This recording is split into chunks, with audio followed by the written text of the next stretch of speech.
Okay, so we begin to look at soteriology. Now, soteriology is the study of Christ's work for our salvation. Though the theology of salvation is not completely separable from the person of Christ, this brand or I guess field of theology has its own distinctive history and must be considered by itself. Now, there is no official teaching on soteriology, and it has been thus more varied than Christology, where a fixed terminology has been more firmly established. So, unlike Christology, in which there's fixed language or dogma about Christ, so that's, for instance, that Christ is homoousios with the Father, that's he is of the same substance with the Father, or that Christ is a one divine person in or with two natures. You don't find that sort of fixed language in soteriology. In classifying soteriologies, it is useful to ask what aspects of Christ's existence are seen as salvific.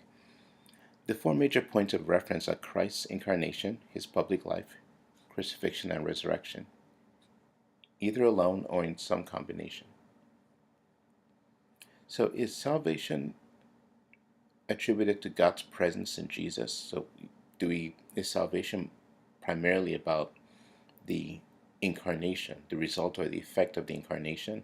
That's God, the second person of the Trinity, becoming a human being. Or is salvation more about Jesus' teaching and example to his public life? Is salvation rooted primarily in following the teachings of Christ and his moral example? Or is it more about the crucifixion, right? So is salvation a result of Christ's death and crucifixion? Or is salvation a result of Christ's resurrection from the dead?